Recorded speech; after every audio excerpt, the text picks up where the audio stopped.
સ્વાગત છે વિદ્યાર્થી મિત્રો આજના નવા વિડીયોમાં ધોરણ 10 વિષય સંસ્કૃત પાઠ નંબર 17 સ્વાભાવિકમ સાદૃશ્યમ સ્વાભાવિક સરખાપણું પાઠનો આજે આપણે અભ્યાસ કરશું।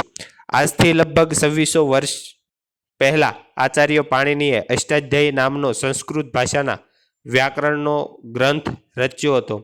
સૂત્રશૈલીમાં લખાયેલા આ ગ્રંથમાં લગભગ 4000 જેટલા સૂત્રોમાં ટૂંકા ટૂંકા વાક્યોમાં સમગ્ર સંસ્કૃત ભાષાનું વ્યાકરણ આવરી લેવામાં આવ્યું છે। આચાર્ય પાણિની પછી અંદાજે 100-150 વર્ષ પછી થયેલા મનાતા આચાર્ય કાત્યાયનને આ સૂત્ર ઉપર વાર્તિકો રચ્યા। આ વાર્તિકોના પાણિનીના સૂત્ર ઉપર વિમર્શ કરવામાં આવ્યો। પછી બીજા 100-150 વર્ષના સમય પછી આચાર્ય પતંજલિ થઈ ગયા। તેમણે આ સૂત્રો અને વાર્તિકોના આધાર લઈને મહાભાષ્ય નામે એક ભાષ્ય ગ્રંથ રચ્યો। આ મહાભાષ્યમાંથી પ્રસ્તુત પાઠનું વિષય વસ્તુ પસંદ કરવામાં આવ્યું છે। આચાર્ય પતંજલિનો આ મહાભાષ્ય નામે જાણીતો ગ્રંથ વ્યાકરણ શાસ્ત્રનો ગ્રંથ છે, છતાં તેમાં અમુક પ્રસંગો દરમિયાન સામાજિક, રાજનૈતિક, આર્થિક, વિજ્ઞાનના તથા ખગોળ, ભૂગોળ જેવા વિવિધ ભૌતિક વિજ્ઞાનના કેટલાક સિદ્ધાંતોના પણ ઉલ્લેખો પ્રાપ્ત થાય છે। આ ઉલ્લેખો તે જ જમાનામાં પ્રચલિત જ્ઞાન વિજ્ઞાનના વિસ્તારને સૂચવે છે। સ્થાપના 1950 એ પાણિનીના સૂત્ર ઉપરની ચર્ચા દરમિયાન માનવ દ્વારા કરવામાં આવતા પરસ્પરના વ્યવહારો, ગુરુત્વાકર્ષણનો અને પૃથ્વી ઉપર અગ્નિનો સૂર્યની સાથેનો જે સંબંધ છે તેની સ્વીકૃતિ આપવા સિદ્ધાંતોનું જે રીતે સૂચન થયું છે તે પ્રસ્તુત પાઠમાં દર્શાવવામાં આવ્યું છે। ભાષાના વ્યાકરણના વિચાર કરનાર ગ્રંથમાં વિવિધ શાસ્ત્રોને લગતી વાતોનો સંગ્રહ કરવામાં આ રીતે વિવિધ શાસ્ત્રોમાં પારંગત થવાની પ્રેરણા પૂરી પાડે છે। કોઈ એક શાસ્ત્રના વિદ્યાર્થી હોવા છતાં વિવિધ શાસ્ત્રના સિદ્ધાંતની જાણકારી વિદ્યાર્થીને હોવી ઘટે એ કૌશલ્ય કેળવવીને પ્રેરણા મળે એ માટે આ 8 પાઠ અહીં પસંદ કરવામાં આવ્યો છે। જોઈએ પાઠ। સંચારે વિવિધ પદાર્થાઃ સંતિ, સંચારમાં જાત જાતના પદાર્થો છે। તદ્યથા સ્વર્ણ લોહાદયો, ધાતવઃ વટ ખદિરાદયો, વૃક્ષાઃ ગો ઘોટકાદય પશવઃ ચ। જેમ કે સોનું, લોખંડ વગેરે ધાતુઓ, વડ, ખેર વગેરે વૃક્ષો અને ગાય ઘોડાઓ વગેરે પશુઓ। એષુ પુનઃ પ્રત્યેકમપી પદાર્થાઃ ભિન્ના ભિન્ના ભવન્તિ, આ બધામાં વળી દરેક પદાર્થો જુદા જુદા હોય છે। તદ્યથા સ્વર્ણે લોહાત ભિન્નમ ભવતિ, જેમ કે સોનું લોખંડ કરતાં જુદું હોય છે।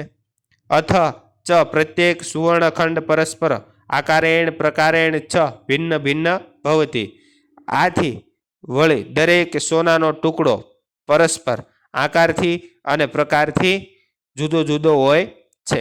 વસ્તુતઃ અસ્થિરૂપેણ સત્તારૂપેણ વા અતે પદાર્થાઃ પરસ્પરમ ભિન્ના સંતિતિ પ્રતીયન્તે, હકીકતમાં અસ્થિરૂપે અથવા તો સત્તારૂપે આ પદાર્થો પરસ્પર જુદા છે એમ પ્રતીત થાય છે।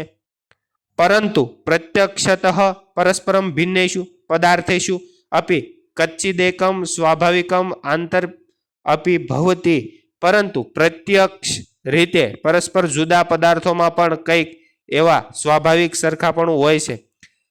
તે પદાર્થાઃ યદા ક્રિયાયામ પ્રયુક્તા ભવન્તિ તદા અસ્ય પ્રતીતિઃ ભવતિ, તે પદાર્થો જ્યારે ક્રિયામાં પ્રયોજાય છે ત્યારે તેની પ્રતીતિ થાય છે। અસ્ય સિદ્ધાંતસ્ય ઉપદેશ દ્વાવિંશતિ વર્ષેભ્ય પૂર્વમ આચાર્ય પતંજલિના સ્વકીયેન વ્યાકરણ મહાભાષ્ય કૃતઃ, આ સિદ્ધાંતનો ઉપદેશ 2200 વર્ષ પહેલા આચાર્ય પતંજલિએ પોતાના વ્યાકરણ મહાભાષ્યમાં કરેલો છે। તત્ર તે કથયતિ, તેમાં તેઓ કહે છે સમાજેષુ સમવાયેષુ સાત્યતામ ઇત્યુક્તે નૈવ કૃશઃ કૃષેઃ સહાસતે ન પાંડવઃ પાંડુભિઃ માનવોના સમૂહમાં સમાન ભોજન કરાવનારા અને સમુદાયોમાં મેળાવડામાં બેસો એમ કહેવામાં આવતા દુબળાઓ સાથે બેસતા નથી. એ ધોળા માણસો સાથે બેસતા નથી. એશામેવ કચ્છિદકેમ કૃતમાર્થ તેરેવ સહાસતે અર્થાત સામાજિકે વ્યવહારે ભોજનાર્થે નિમ્નસ્તાહ જનાહ આકારઃ પ્રકારચ્છ ભિન્ના ભિન્ના ભવતી. ધોળા માણસો સાથે બેસતા નથી. જેમનું અર્થ કોઈ હેતુ કે પ્રયોજન ને લઈને કરવામાં આવેલું અત્યંત નજીકપણું હોય તેમની જ સાથે બેસે છે. એટલે કે સામાજિક વ્યવહારમાં ભોજન માટે આમંત્રાયેલા લોકો છે એ આકાર અને પ્રકારથી જુદા જુદા હોય છે. પરંતુ યદા તેષા ભોજન વિધો પ્રવૃત્તિભિઃ ભવતી તદા તે સ્વકીયમ આંતરિકમ સમાનત્વરમ પશ્યંતરમ પરસ્પરમ નિકટા ભવતી. પરંતુ જ્યારે તેમની ભોજનની વિવિધતા વિધિમાં પ્રવૃત્ત થાય છે ત્યારે તેઓ પોતાની આંતરિક સમાનતાને જોતા પરસ્પર નજીકમાં આસનવાળા બેસનારા થાય છે. આકારેણ કચ્છિત કૃશજન કૃશેન સહ ન તિષ્ઠતિ ન તુ કચ્છિત પીનેન સહ તિષ્ઠતિ. આકારમાં કોઈ દુબળો માણસ દુબળા સાથે બેસતો નથી કે ન તો કોઈ જાડો માણસ જાડા માણસ સાથે બેસતો નથી. પરંતુ એશા કચ્છિદ કૃતમ અર્થાત પ્રયોજન કૃતમ સાદૃશ્યમ ભવતી તતઃ સાદૃશ્યમ અનુસરંતઃ તે એવ પરસ્પરમ નિકટાસનાઃ ભવંતી. પરંતુ જેમનું કંઈક અર્થ સંબંધી અર્થાત પ્રયોજન સંબંધી સરખાપણું હોય છે તે સરખાપણાને અનુસરીને જ તેઓ એકબીજાની નજીક બેસે છે. માતુલ કુલે સહ પિતૃવ્યઃ સહ ઉપવેશીભિઃ સહ તિષ્ઠતિ. મામાના કુળો સાથે કાકાઓ સાથે અને પડોશીઓ સાથે બેસે છે. એવમેવ ગવાદીના પશુનામપી પ્રવૃત્તિ ગાવો દિવસમ ચરિતવ્યો સાયંકાલે ગોષ્ઠેષુ સમાગત્યા યો યસ્યાહ વચ્ચો ભવતી તેન સહ ચેરતે.